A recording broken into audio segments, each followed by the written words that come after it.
जय हिंद दोस्तों, स्वागत है आप सभी का हमारे YouTube चैनल आचार्य जी क्लासेज में। इस समय आप जो टेट की तैयारी कर रहे हैं उन सभी विद्यार्थियों के लिए यहाँ पर संस्कृत और हिंदी की निःशुल्क कक्षाएं संचालित हो रही हैं हमारे YouTube चैनल पर। आप सब लोग इसे सब्सक्राइब करिए और अधिक से अधिक लोगों तक पहुँचाइए। अब तक हम लोग स्वरों का परिचय, व्यंजन का परिचय पढ़ चुके हैं और प्रत्याहार पढ़ चुके हैं, वर्णों का उच्चारण स्थान पढ़ चुके हैं और लगभग आप मान चलिए कि जो यूपी टेट में परीक्षा में जो प्रश्न पूछने का तरीका है उसमें जो जिस तरह के प्रश्न आते हैं उससे संबंधित अब तक कम से कम 4 से 5 प्रश्न आपके हो गए होंगे। कम से कम 4 तो आप मान के चलिए, इतना हम लोग पढ़ चुके हैं पिछले वीडियो में कि वहाँ से 3, 4, 5 प्रश्न आपको मिलने वाले हैं। आइए एक नया विषय शुरू करते हैं। ये वो विषय है जो कोई भी हिंदी संस्कृत का व्याकरण पढ़ना जब शुरू करता है तो सबसे ज़्यादा जिसका दिमाग जाता है, सबसे ज़्यादा ध्यान जाता है, वो होता है संधि पर। ठीक है, सबसे ज़्यादा लोग पढ़ते हैं और इसमें बहुत से लोगों से अक्सर गलतियाँ भी होती हैं। छोटी छोटे बारीकियों में अगर वो ध्यान नहीं दिए तो उनसे अक्सर गलतियाँ हो जाया करती हैं, किसी से भी हो जाती हैं।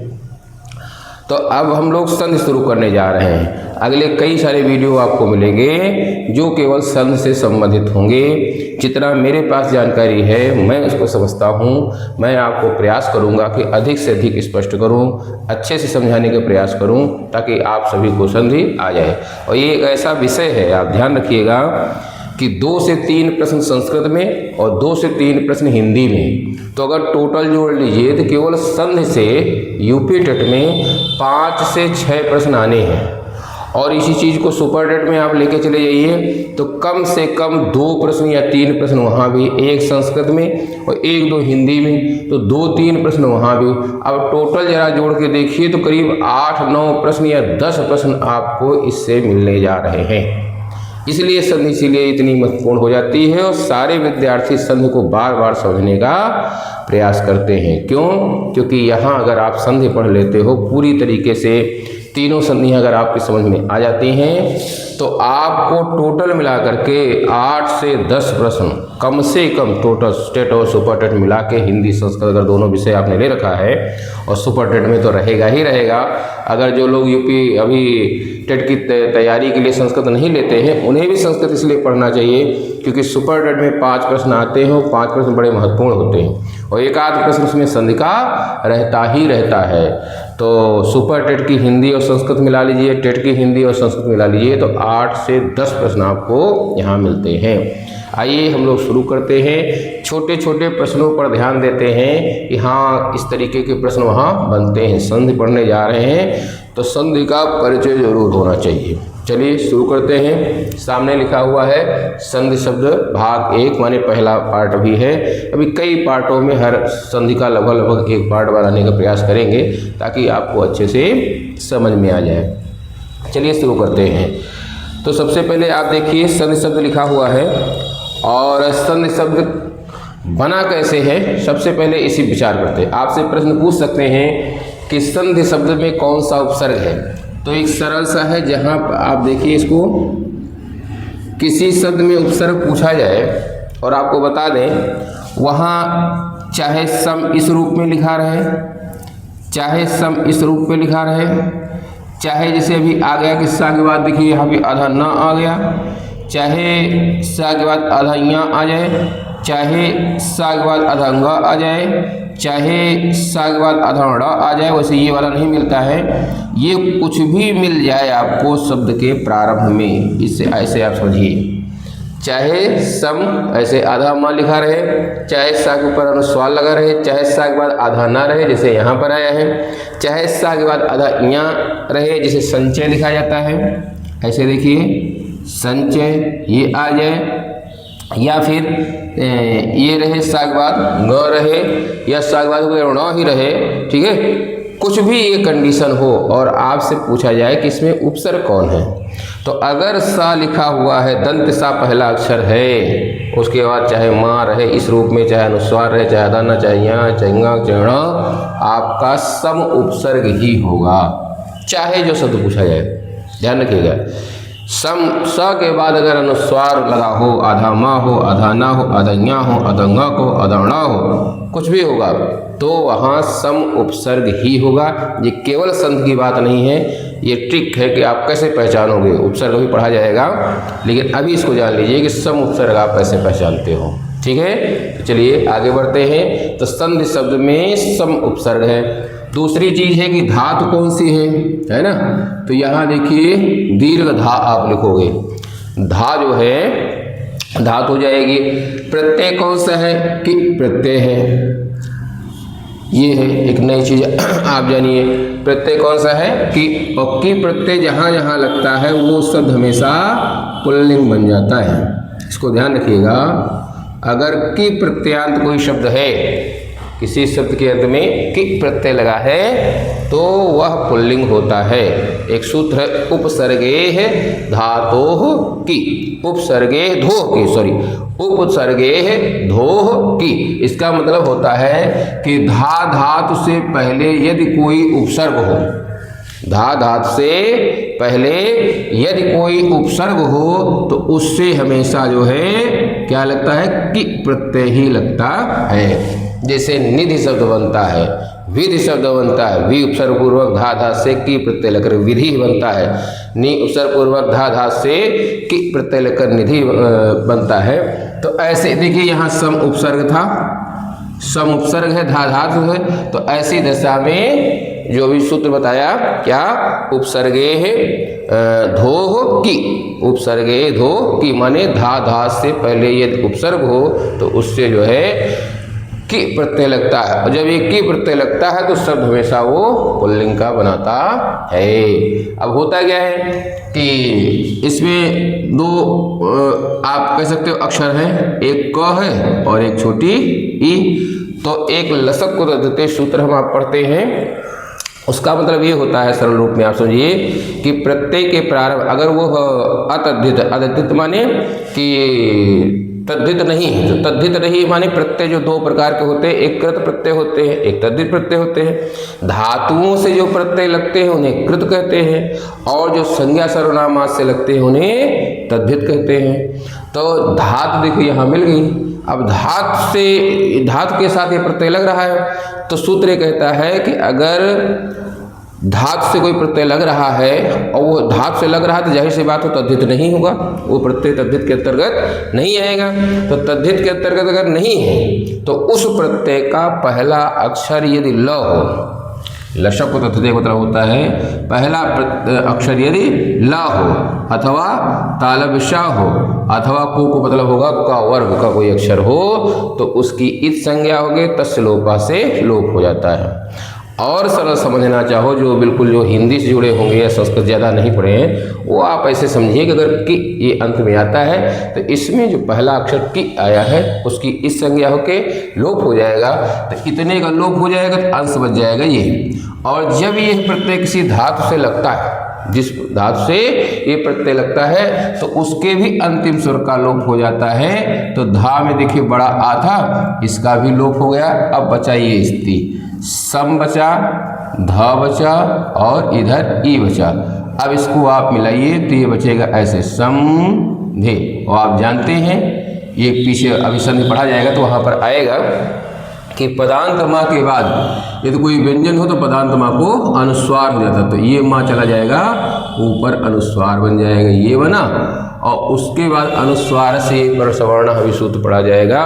उसमें ये है कि अनुस्वार के बाद यदि ये प्रत्याहार कोई वर्ण हो तो अनुस्वार के स्थान पे उस जो परसवर्ण है उसका स्पर्शवर्ण हो जाता है, बाद वाला जो वर्ण है उसका समान वर्ण। तो समान वर्ण का मतलब ये होगा कि धा जो है जिस वर्ग का है, धा किस वर्ग का है? ता वर्ग का है, ता थ द ध न।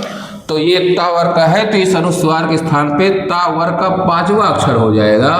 तो यहाँ आप देखिए ता थ द ध न पे हो ऐसा हो जाता है और ये शब्द बन जाता है। तो इस प्रकार से संधि शब्द की निष्पत्ति होती है, ये आप जाने रहिएगा।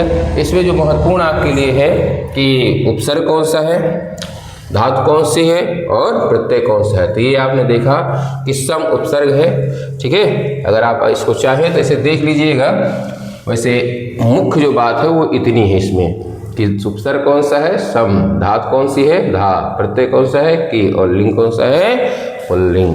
ये ऐसी कंडीशन बनती है। अब संधि से संबंधित 2-3 महत्वपूर्ण चीजें समझिए। जब जो है हम लोग शुरू में पेपर देना शुरू किए थे, तो शायद 2004 या 5 का जो टीजीटी का पेपर था, वहाँ पर ये चीज़ आई थी। जब शुरू में पेपर दिया था तो वहाँ क्या था कि ऐसे 4 विकल्प दिए हुए थे कि किसमें संधि कहाँ पर नहीं होती है, या ऐसे करके कोई प्रश्न आया था, मुझे पूरा प्रश्न नहीं याद है, पर था उसमें विकल्प लगभग यही चारों थे। तो इसको आप समझे रहिए, टीजीटी के लिए भी और हर जगह के लिए भी, कि संधि होती कहाँ कहाँ है। तो उसमें ऐसे मुझे पूरा प्रश्न नहीं ध्यान है, ऐसे कुछ आया था कि एक पद में संधि ऐच्छिक है या अनैच्छिक।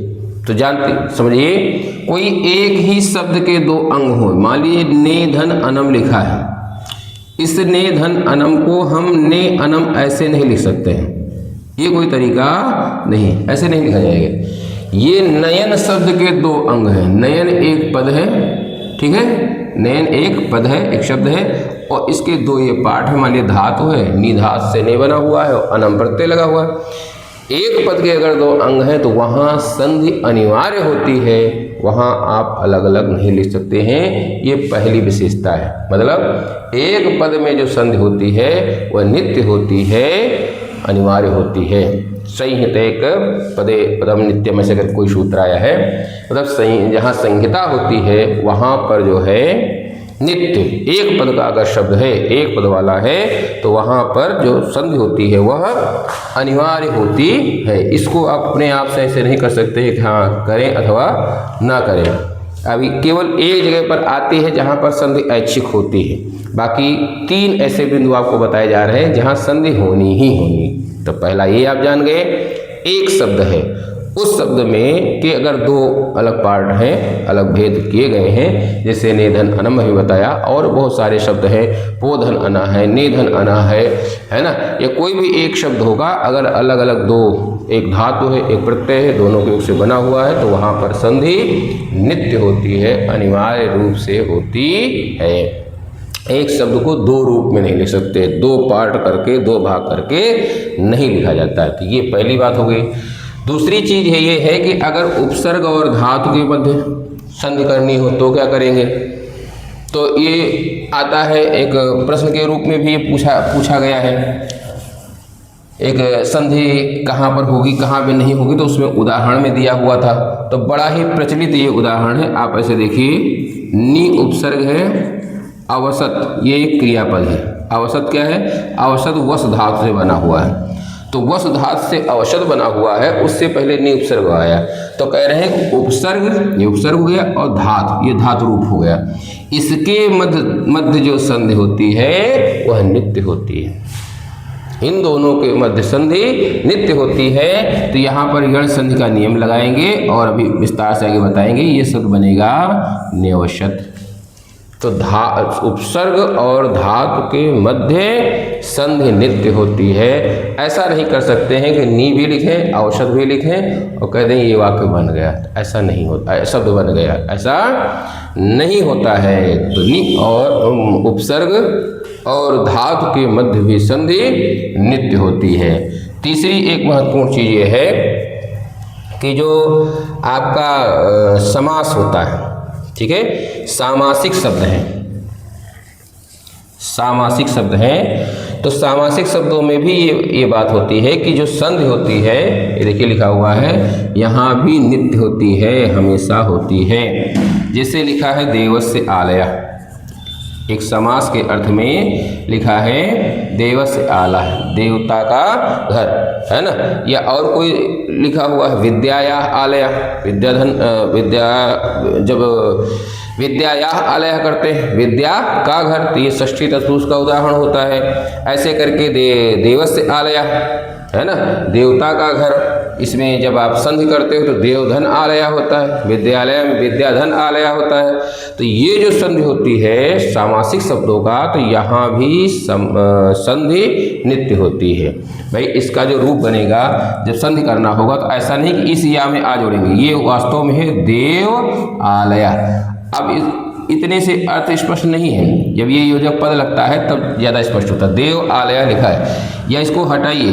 अब यहाँ छोटा है, यहाँ बड़ा, छोटा बड़ा आ मिल करके, चूंकि ये सामासिक शब्द है, यह सामासिक शब्द है, इसलिए यहाँ पर संधि नित्य होगी। अगर ये अलग अलग एक शब्द के रूप में बाकायदे अर्थ दे रहे होते, यहाँ जैसे का की के का चिन्ह न निकल रहा होता, तब तो ये कहा जा सकता था कि ये वाक्य के अंश है, इसलिए यहाँ पर संधि ऐच्छिक होगी, करिए चाहे न करिए। लेकिन चूंकि जैसे ही इसका देव आलय है लिखा हुआ है, मान लीजिए कहीं, तो इसका अर्थ क्या करेंगे? इसका अर्थ केवल देव घर नहीं करेंगे, देव आलय नहीं करेंगे, बल्कि कहेंगे देव का घर है, देवताओं का घर, देवताओं का आलय। तो का चिन्ह जो आ रहा है वो षष्ठी का है, मतलब संबंध कारक का चिन्ह है। इसका मतलब यहाँ पर समास बन रहा है। तो जैसे समास बनेगा वैसे ही फिर संहिता हो जो होती है, माने संधि जो होती है वह नित्य हो जाती है। तो एक किसी सामासिक पद हो तो सामासिक पदों के बीच भी जो संधि होती है वो नित्य होती है। ये तीन विशेषताएं संधि से संबंधित हो गई। चौथी चीज देखिए, ये लिखा हुआ है वाक्यों में संधि कैसे होती है। तो वाक्य जैसे बड़े बड़े हम आप लिखते हैं कि रामः विद्यालयं गच्छते या रामः गृहं गच्छते, ऐसे करके जो अलग अलग प्रकार के वाक्य बनाते हैं, तो कुछ चीज़ें ऐसी हैं जहाँ पर संधि आप करना चाहो तो कर सकते हो और चाहो तो ना करो। ठीक है, कैसे? जैसे कहा जाए कि सह नहीं, ऐसे न किया जाए, कहा जाए जैसे रामः हसति, रामः हसति, अथवा मोहनः गच्छति, मोहनः गच्छति। तो एक नियम है, अभी आगे संधि पढ़ा जाएगा, विशेष से पहले छोटा आ हो, यहाँ पर भी विशेष से पहले माँ में छोटा आ, यहाँ पर भी विशेष से पहले छोटा आ है, और उसके बाद ये हस प्रत्याहार के वर्ण हो। हस प्रत्याहार में कौन से वर्ण आते हैं? ह य व र, और वर्गों के ह य व र ल, और वर्गों के तीसरे चौथे पांचवें अक्षर। तो अगर ऐसी स्थिति बनती है तो विसर्ग और विसर्ग से पहले वाले आ को ओ हो जाता है। ये संक्षेप में आप समझो। तो मोहनो गच्छति, इसको आप चाहो तो मोहनो गच्छति लिख सकते हो, लेकिन ये ऐच्छिक है। ऐच्छिक माने आप चाहो तो मोहनो गच्छति लिखो, इसी तरह रामो हसत लिखो, बालको हसत लिखो, बालका हसत बराबर बालको हसत, शब्द दोनों अलग अलग रहेंगे। देखो यहाँ पे अलग अलग हैं, लेकिन ये संधि मानी जाएगी। और आप चाहो तो मोहनः गच्छत ही रहने दो, यहाँ पर संधि ना करो। तो जब वाक्य में संधि करने की बात आती है तो वाक्यों में जो शब्द होते हैं उनमें संधि ऐच्छिक होती है, अर्थात आपकी इच्छा पर होता है। आप चाहो तो करिए संधि को और चाहे तो ना करिए। तो ये चार बातें आप ध्यान रखिएगा संधि के लिए। संधि कहाँ कहाँ होती है? तो एक शब्द के अगर दो अंग हैं, दो पार्ट हैं, तो उनमें संधि नित्य होगी। एक धातु है और बाद में प्रत्यय लग करके कोई शब्द बन रहा है। आप जानते हैं संस्कृत में सभी शब्द जो है धातु ही होते हैं, धातुओं से ही कहीं ना कहीं बने होते हैं सारे के सारे शब्द, जितनी संज्ञाएं हैं। तो संज्ञा है जो शब्द है वो अगर धातु है प्लस से प्रत्यय है तो उसके मध्य संधि जो होगी वो नित्य होगी, उसमें ऐच्छिक नहीं होगा। मतलब अपनी अनुसार नहीं कर सकते हो, संधि करें अथवा ना भी करें, ऐसा नहीं होगा। एक चीज। दूसरी चीज, उपसर्ग है और बाद में धातु है, उनके मध्य संधि कैसी होगी? तो नित्य होती है, उसे आप ऐच्छिक नहीं कर सकते। तीसरी चीज है कि अगर समास के मध्य संधि आपको करनी है तो समास में भी संधि नित्य होती है। दो शब्दों के बीच में अगर कारक के चिन्हों का कहीं लोप हो रहा है या आपको पता चल रहा है कि यहाँ पर ये समास है, समास का अर्थ निकल रहा है, तो वहाँ पर संधि नित्य होगी, उसे अलग अलग नहीं लिखेंगे संधि के रूप में। तो ये है। और हाँ, चौथी बात बताई गई कि वाक्यों में संधि कैसे करेंगे। तो वाक्यों में जो संधि की जाती है वो आपकी इच्छा पर है, आप चाहें तो संधि कीजिए अथवा ना कीजिए। ये संधि का सामान्य परिचय रहा। आइए अब हम लोग आगे बढ़ते हैं। तो आगे क्या है, सबसे पहली चीज़ तो आप जान लीजिए, आपके लिए बड़ा महत्वपूर्ण है, ये आपको लघु लघु पता भी होता है, संधि के भेद। ठीक है, जब ये पढ़ते हैं आप संधि के भेद, तो हम देखते हैं पढ़ते पढ़ाते समय अक्सर आता है कि पूछा गया संधि कितने प्रकार के हैं, तो 3 और 5 को लेकर अक्सर भ्रम हो जाता है। चाहे जितना पढ़ाओ, जिसे कहा गया संधि कितने प्रकार के हैं, तो लोग दिमाग में दीर्घ गुण यण वृद्धि ये सब रहता है, तो कोई 3 कोई 5 ऐसे करके बताता है। तो आप ध्यान रखिएगा कि वस्तुतः संधि के जो भेद हैं वो केवल 3 हैं। अगर संधि के प्रकार पूछा जाए तो 3 हैं। कौन कौन से? स्वर संधि, इसको आप नोट कर लीजिएगा। दूसरा कौन सा है? व्यंजन संधि। ठीक है, स्वर संधि और व्यंजन संधि, यही हम भी पढ़ा करते थे शुरुआत में, तो थोड़ा समझने में भ्रम होता था, और पढ़ाना शुरू किए तब भी देखा, जब बाद हमें समझ में आ गया, लेकिन जब पढ़ाना शुरू किए तो मुझे भी मैंने भी देखा कि जो पढ़ाओ तो अक्सर कुछ समय बाद बच्चों से पूछो तो इस चीज़ को अक्सर भूल जाते हैं। पूछा गया संधि कितने प्रकार के हैं, तो तुरंत दिमाग में उनके दीर्घ गुण या वृद्धि आयात चढ़े, कहीं 5 प्रकार के होते हैं। तो कहीं आपसे भी पूछा जाए प्रश्न तो ध्यान रखिएगा कि संधि के प्रकार अलग हैं, जो दीर्घ गुण यण वृद्धि है वो वास्तव में स्वर संधि के भेद हैं। तो दिमाग में कोई भ्रम ना रहे। वैसे आप इस स्तर पर तैयारी कर रहे हो तो गलती नहीं होती है, तब भी दिमाग में कभी कभी होता है परीक्षा के प्रेशर में प्रश्न को समझने में जरा से चूक हुई तो वो विकल्प दिया रहेगा 5 का, तो वहाँ भ्रम हो सकता है, ध्यान जा सकता है। आप सतर्क रहिएगा। संधि के भेद पूछा जाए ये अलग प्रश्न है, स्वर संधि के भेद पूछा जाए वो अलग प्रश्न है।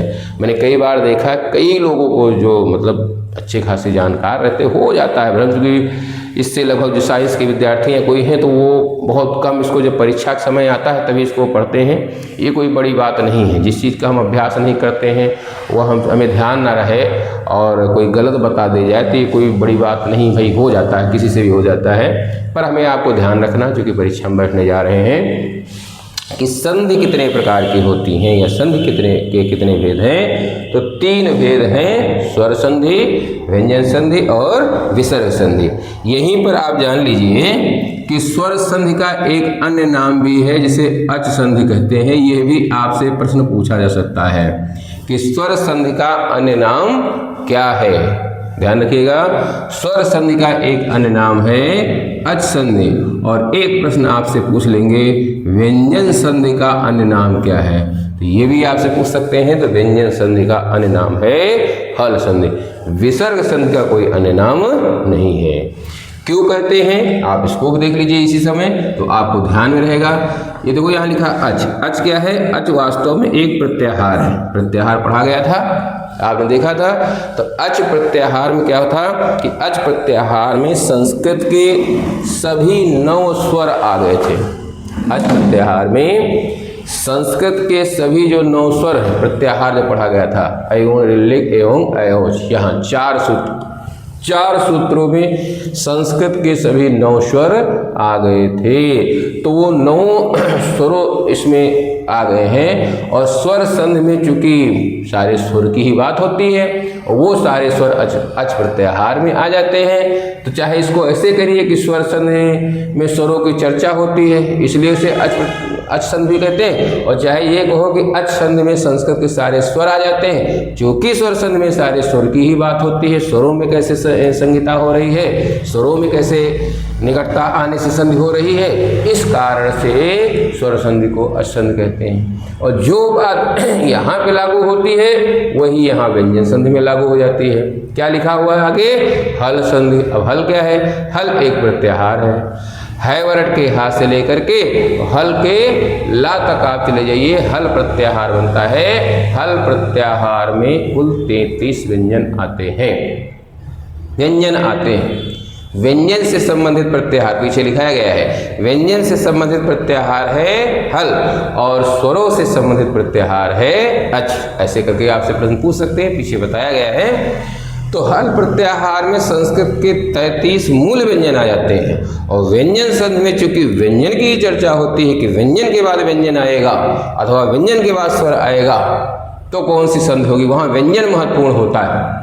स्वरों में स्वर संधि में स्वर महत्वपूर्ण होते हैं। पहले शब्द के अंत में कौन स्वर है, दूसरे शब्द के आरंभ में कौन सा स्वर है। और व्यंजन संधि में पहले शब्द के अंत में व्यंजन और दूसरे शब्द के आरंभ में व्यंजन या स्वर, तभी संधि होती है। तो चूंकि व्यंजन वहाँ महत्वपूर्ण होता है, स्वर नहीं, बाद में स्वर या व्यंजन कोई भी है, पहले व्यंजन आना ही आना, पहले शब्द के अंत में व्यंजन रहना ही रहना है, तभी व्यंजन संधि होगी। तो पूरा ध्यान वहाँ व्यंजन पर होता है, बाद में भले ही स्वर या व्यंजन आए, इसलिए व्यंजन संधि को हल संधि कहा जाता है। क्यों? क्योंकि हल प्रत्याहार में सभी व्यंजन आ जाते हैं। तो ये आपको सामान्य परिचय आज आपको बताया गया। अगले वीडियो में हम आएंगे तो आपको बताएंगे स्वर संधि के भेद। और या आइए अभी जल्दी से लिख लेते हैं, भेद पूरे लिख लीजिए, नोट कर लीजिए। अगला प्रश्न आपका बनेगा, या स्वर संधि की आप परिभाषा चाहो सबसे पहले लिख लीजिए, तब फिर आगे बढ़ते हैं। स्वर संधि कहते किसे हैं? ये कोई लिखने, अगर कहीं आप पढ़ा रहे हैं तब आपको इसकी आवश्यकता होती है, इस तरह कोई प्रश्न पूछे नहीं जाते हैं, पर आपको जानकारी में होना चाहिए। दो स्वरों के पारस्परिक माने आपसी, है ना, आपस में जब निकट आते हैं तो उनमें मेल होता है। तो पारस्परिक मेल से जो परिवर्तन दिखाई पड़ता है, दो स्वर मिलते हैं तो उन स्वरों में कुछ परिवर्तन होता है।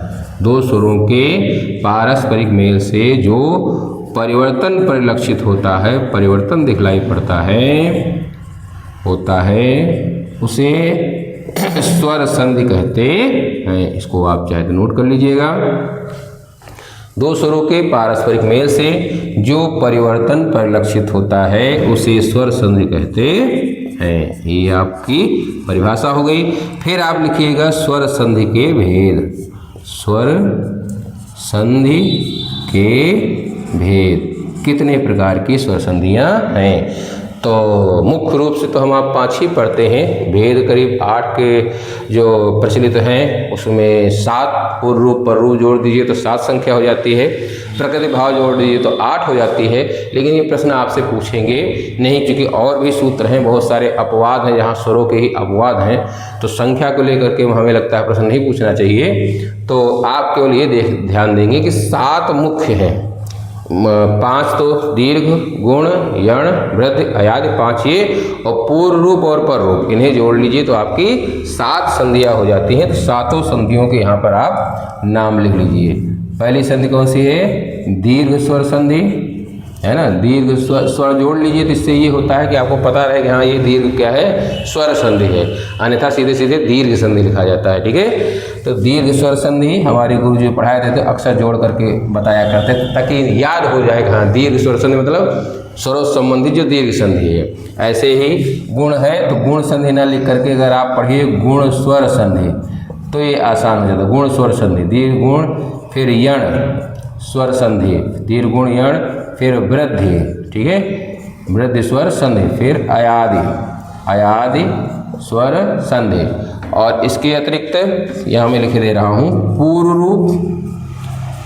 रूप और पर रूप, 2 चीज़ें ध्यान रखिएगा, पूर्व रूप संधि और पर रूप संधि। इस तरह हम लोग यहाँ पर 7 संधियों को पढ़ेंगे। एक दिन में प्रयास हमारा रहेगा कि दीर्घ संधि को समझाने का प्रयास करेंगे। एक दिन में दीर्घ, फिर गुण, यण, वृद्धि, अयादि, और भी जब गर्मी के अवकाश होंगे तो प्रयास हम करेंगे कि एक दिन में 2-2 वीडियो आपको डाले जाए ताकि पूरे जून भर में आपकी पूरी तैयारी हो जाए।